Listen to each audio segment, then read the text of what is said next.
Halo kawan, apa kabar kalian di sana? Semoga kalian dalam keadaan baik. Kali ini kita akan membahas alur film The Bricklayer yang dirilis pada tahun 2024. Sebelum lanjut, sebaiknya kalian subscribe dulu agar tidak ketinggalan cerita seru selanjutnya. Kalau begitu langsung kita ke alur ceritanya. Film dibuka dengan memperlihatkan kita adegan seorang kritikus pemerintah Amerika, khususnya di bidang intelijen, bernama Greta. Siang itu ia menemui seorang pria misterius, yang mengaku memiliki beberapa bukti, betapa bobroknya CIA. Greta terlihat sangat senang, akan foto-foto maupun berkas yang ditunjukkan. Sampai ia menyadari, kalau pria ini memiliki niat lain di balik pertemuannya. Berita mengenai kematian Greta membuat gempar protes warga di Yunani, karena sudah ada 3 kritikus bidang intelijen Amerika, yang diduga dibunuh oleh CIA di negaranya. Menteri Luar Negeri Yunani, bernama Kostas bahkan membuat pernyataan, bahwa Amerika telah membunuh warganya. Maka dari itu, seorang agen CIA bernama Kate, ditugaskan untuk mencari dalang di balik pembunuhan Greta. Setelah seharian menyusuri rekaman CCTV, ia berhasil menemukan pelaku, dan begitu ia sadar siapa pelakunya, Kate sangat panik dan segera menghadap ke atasannya. Pria itu bernama Victor Radek, mantan agen CIA yang harusnya telah dinyatakan tewas 18 bulan lalu. Pertanyaannya bagaimana ia selamat, dan apa motif di balik pembunuhannya. Maka dari itu, Kate bersama atasannya menemui seorang pria bernama Vail. Sehari-hari ia bekerja sebagai tukang batu, tapi juga seorang mantan agen ternama. O'Malley sebagai mantan atasannya, meminta tolong agar dia dan Kate berangkat ke Yunani, untuk menangkap Radek. Kemungkinan besar, ia merencanakan sesuatu yang sangat berbahaya, dengan bekerja sama dengan para mafia Rusia. Tapi perintah tersebut langsung Vail tolak, di mana karena telah pensiun, ia tak lagi ingin berurusan dengan misi rahasia lainnya. Sebenarnya, salah satu alasan Vail ditugaskan, karena 18 bulan lalu dialah yang diutus membunuh Radek. Malam itu saat Vail selesai dengan pekerjaannya, ia kembali teringat dengan masa lalu, di mana ia dan Radek dahulu bersahabat. Bahkan, ia sangat dekat dengan keluarganya. Begitu selesai mengenang masa lalu, tiba-tiba ia dikepung oleh beberapa pembunuh bayaran. Vail yang terkena tembakan, segera mengobati lukanya, lalu berusaha kabur. Terlihat 2 orang muncul, dan berusaha membunuhnya.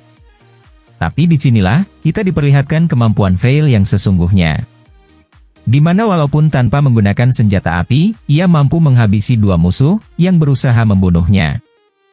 Ternyata masih ada satu lagi musuh, yang muncul belakangan, dan pertarungan sengit keduanya pun terjadi.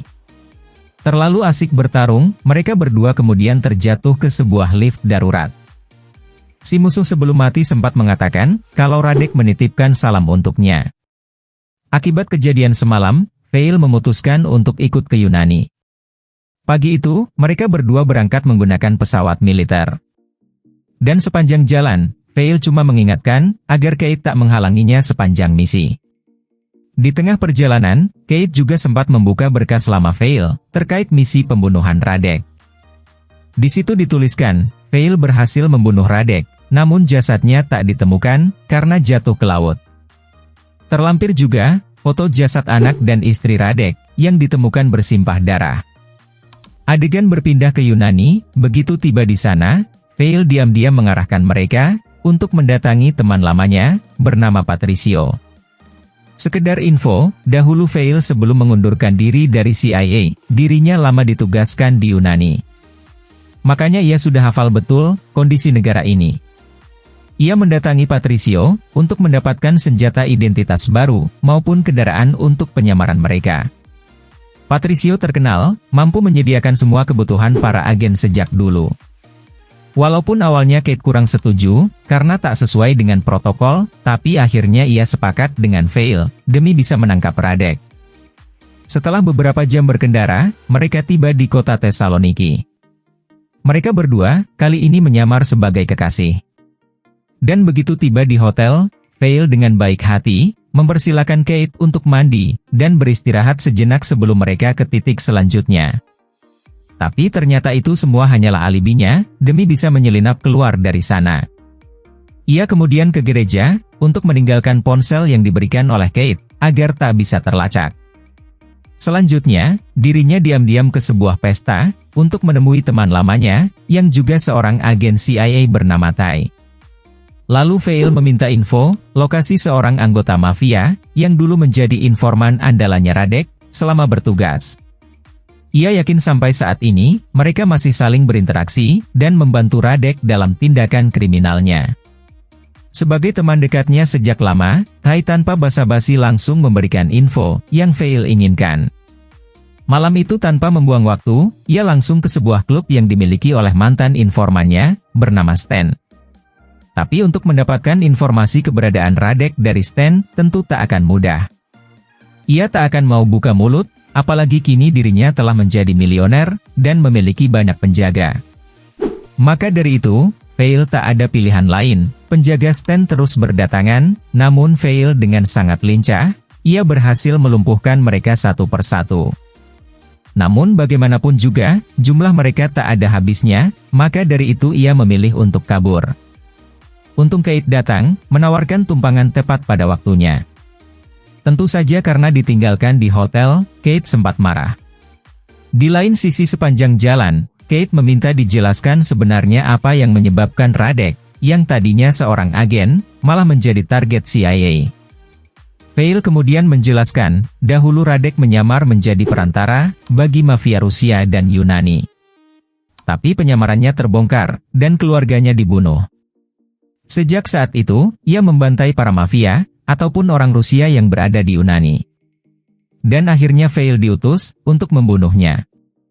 Di saat yang bersamaan, Kai mendapatkan email berupa bukti video, konspirasi CIA di berbagai negara. Jika CIA tak ingin video itu tersebar ke berbagai media massa, maka Radek meminta tebusan, berupa uang 100 juta US dollar, dalam bentuk Bitcoin. Kita kembali ke Veil dan Kate, yang berhasil melacak kediaman Stan. Saat rumah itu kosong, mereka berdua berhasil masuk, untuk mencari petunjuk tambahan. Sebagai tukang batu yang handal, Veil melihat ada yang aneh dengan perapian di rumah tersebut. Dan begitu ia bongkar, di dalamnya ditemukan barang-barang dari para kritikus, yang telah dibunuh oleh Radek. Di dalamnya juga terdapat sebuah koran, yang menampilkan kritikus lainnya, yang kemungkinan akan menjadi target selanjutnya. Namun saat itu, tiba-tiba seorang bawahan Stan masuk ke rumah. Untung saja, mereka berdua berhasil bersembunyi.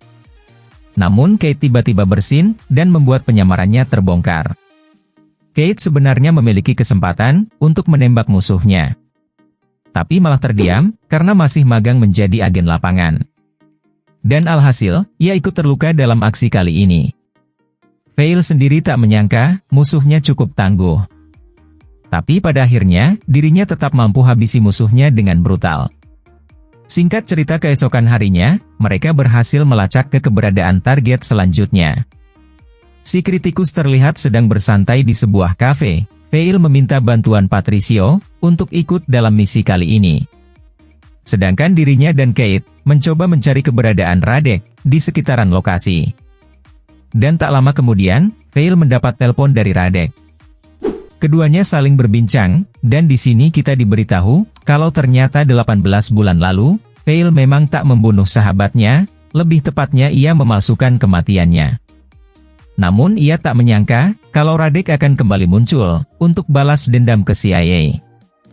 Alasan utama, Radek ingin menghancurkan nama CIA, karena ternyata penyamarannya terbongkar di masa lalu, tak lain karena ulah petinggi institusi itu sendiri. Sambil nelpon, Veil mencoba keliling mencari keberadaan Radek, yang harusnya tak jauh dari lokasi. Tapi mereka malah tertipu, Veil berhasil menjatuhkan Radek dari motornya, namun tetap saja ia berhasil kabur, tapi paling tidak mereka berhasil menemukan sebuah tablet yang ditemukan pada jok belakang motornya. Akibat kejadian ini, Kate sempat marah karena Veil tadi bertindak gegabah. Tapi ada hal lain, yang mesti mereka diskusikan. Radek tadi setelah membunuh targetnya, sempat melemparkan sebuah foto, dan orang yang berada di foto tersebut, adalah salah satu target hitam CIA. Yang berarti, Radek bisa saja membocorkan seluruh data tersebut ke media, dan menimbulkan kehancuran diplomasi Amerika. Dari sana Veil mampir menemui Tai, di mana ternyata dahulu, mereka berdua adalah sepasang kekasih.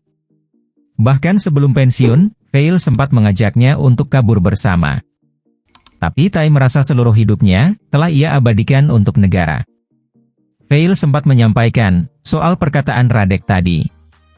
Di mana CIA sendirilah, yang telah membocorkan penyamarannya, ke para mafia. Dan ternyata itu merupakan benar adanya, karena Tai sebelum menjadi kepala stasiun CIA di Yunani, diberitahukan info tersebut.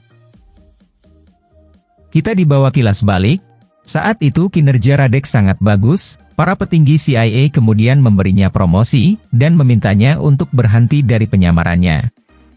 Ia juga diberikan tugas baru, di mana harus membunuh seorang politisi Yunani. Selama ini, Radek hanya memikirkan orang-orang yang sudah jelas melakukan kejahatan, seperti mafia dan gangster. Maka dari itu, begitu diminta membunuh politisi yang menolak, dan agar ia mau melanjutkan tugasnya, CIA membeberkan identitasnya ke para mafia, yang menyebabkan istri dan anaknya dibunuh. Saat pulang kembali ke hotel, Veil ditodong pistol oleh Kate yang berhasil mengetahui, kalau kemarin waktu di lokasi Radek meneleponnya. Sekarang ia curiga, kalau selama ini mereka berdua bekerja sama, dan tidak menutup kemungkinan, Veil sejak awal tak pernah menyelesaikan misi pembunuhan Radek. Veil hanya tersenyum, begitu dirinya ketahuan. Tapi ia juga menjelaskan, alasan lengkapnya mengapa pada saat itu Radek tak bersalah. Singkat cerita malam itu, mereka mendatangi gudang Patricio, untuk mencari tahu soal isi hard drive tablet, yang mereka berhasil ambil dari Radek kemarin. Tapi anehnya sejak tadi, Patricio tak mengangkat teleponnya sama sekali. Dan begitu mereka menyusuri ke dalam, ternyata ia telah mati bahkan jasadnya dipasangi jebakan bom, yang untung saja Veil berhasil sadari sejak awal. Tak sampai di sana, jasad Patricio hanyalah umpan semata, karena tak lama kemudian Stan bersama puluhan bawahannya datang ke lokasi. Dan mengincar mereka berdua, aksi saling tembak pun tak terhindarkan, Kate dan Veil menyebar untuk menghabisi musuh satu persatu. Pada akhirnya, Veil berhasil mengalahkan sebagian besar musuh yang mengejarnya. Sedangkan Kate yang bersembunyi di gerbong kereta, malah tertangkap oleh musuh. Veil akhirnya dipaksa menyerahkan diri, atau Kate akan mereka bunuh. Di akhir perpisahan, Kate sempat meminta maaf atas kecerobohannya. Namun Veil bilang, semua akan baik-baik saja. Dan ternyata, bom yang berada pada jasad Patricio, berhasil Veil gunakan, sebagai jalan keluar. Kate yang tadinya sudah khawatir, kini jadi-jadi sadar kalau Veil memang bukan mantan agen sembarangan. Di pertengahan jalan, mereka juga mendapat kabar, kalau CIA setuju untuk membayar uang $100 juta yang Radek minta. Maka dari itu, tak lama kemudian, O'Malley tiba di kantor CIA Yunani, dan memberitahukan bahwa Radek memiliki syarat, dalam transaksi ini. Radek meminta agar Kate yang diutus, untuk membawakan hard drive, berisikan Bitcoin, yang menjadi objek transaksi. Tentu saja mendengar keputusan itu, Veil protes karena ia tahu Kate akan masuk ke dalam perangkap. Tapi protesnya itu, malah dibalas dengan pemecatan. Tanpa membuang waktu, Kate menaiki kereta, menuju lokasi yang diberikan. Begitu tiba di sana, ia menemukan sebuah ponsel, yang menunjukkan lokasi selanjutnya, yang berujung ke ruangan bawah tanah, di sebuah kafe. Tapi saat itu juga, tiba-tiba Veil kembali muncul, ia berhasil mengikuti Kate menggunakan alat pelacak, yang diam-diam ia pasang. Mereka berdua, kemudian saling berganti peran. Di mana Veil langsung masuk ke sebuah ruangan, dan menemukan laptop yang ketika hard drive berisikan Bitcoin itu dicolokkan, laptop langsung mengaktifkan video call dari Radek, yang mengatakan sudah menduga kedatangannya. Alasan, persahabatan mereka berdua dahulu hancur, karena Veil gagal melindungi keluarga Radek. Dan kini sebagai penutup, dari aksi balas dendamnya, Radek bilang ia akan membunuh Menteri Luar Negeri Yunani. Di bawah meja, ternyata telah terpasang sebuah bom. Dalam waktu singkat, Veil berusaha mencari cara, agar bisa meminimalisir efek ledakan. Dan akhirnya, Radek terlihat menaiki sebuah mobil van, dan berusaha kabur dari lokasi. Dan aksi kejar-kejaran pun terjadi. Pada akhirnya dengan melewati jalan pintas, Veil berhasil menerobos dinding, dan langsung menabrak mobil Radek hingga terpental. Mereka semua terluka cukup parah akibat kecelakaan ini, tapi tetap saja Radek berhasil kabur dari lokasi. Veil langsung ke tempat sang Menteri Luar Negeri Yunani berada. Saat itu juga di tengah keramaian, Veil berusaha mencari keberadaan mantan sahabatnya. Terlihat ia sedang berada di panggung, dan berhasil menyamar menjadi salah satu anggota media. Karena tak ingin membuang waktu, Veil mengambil sebuah palu, dan merubuhkan panggung itu. Sebelum membunuh Radek, Veil sempat meminta maaf, karena dahulu tak berhasil melindungi keluarganya. Dan akhirnya ia pun melepaskan tembakan, yang mengakhiri seluruh misi ini. Tapi karena dianggap sebagai ancaman, Veil juga ditembaki oleh polisi setempat. Saat terbangun di rumah sakit, Kate dan O'Malley telah berada di sana. Mereka mengatakan, sekalipun Radek berhasil ditangkap, tapi dana yang ia curi hilang entah kemana. O'Malley secara khusus berterima kasih ke Veil. Dan saat tersisa mereka berdua di ruangan, Kate mengatakan kalau O'Malley pasti memiliki uang yang telah dicuri. Mereka menduga, kalau dialah orang dalam CIA, yang diam-diam membantu kejahatan Radek. Pada malam harinya, kemudian Veil dia menyelinap ke apartemen Tai. Terlihat ia tengah bersiap-siap keluar kota, untuk liburan. Sebenarnya Veil ke sana, hanya untuk bertemu mantan kekasihnya. Tapi tiba-tiba ia menemukan sebuah piringan hitam, yang harusnya milik Radek dahulu. Di sanalah ia menyadari, kalau orang dalam yang selama ini berkhianat, adalah mantan kekasihnya sendiri. Ia menjual informasi CIA, demi mendapatkan uang tebusan. Di saat yang sama, beberapa pasukan kiriman kembali muncul, untuk membunuh Veil. Sebelum mereka berhasil masuk, Veil membuka sebuah tempat kaset, yang berisikan bahan peledak, yang telah lama ia simpan di apartemen Tai. Dan akhirnya ledakan barusan, menghabisi semua musuh yang mengejarnya. Tapi Veil yang dalam keadaan terluka, akibat jatuh dari ketinggian. Malah hampir ditabrak oleh mantan kekasihnya, untung saja Kate berhasil menyusul ke lokasi, dan memberikan pertolongan. Beberapa hari kemudian, Kate dipanggil menghadap ke atasannya, karena kinerjanya kemarin dipuji, dan ia dipromosikan ke lantai atas. Tapi bukannya senang, Kate malah lebih memilih untuk mengundurkan diri. Akibat kejadian kemarin, ia banyak belajar dari Veil, dan menyadari institusi tempatnya bekerja, banyak melakukan tindakan kotor, seperti kasus Radek. Adegan beralih ke Veil, saat ini ia sedang asik menyelesaikan pekerjaannya, sebagai tukang batu. Dan dengan begitu film pun berakhir. So kawan, gimana ceritanya? Pasti seru kan? Itulah cerita dari film The Bricklayer. Sampai bertemu di video selanjutnya.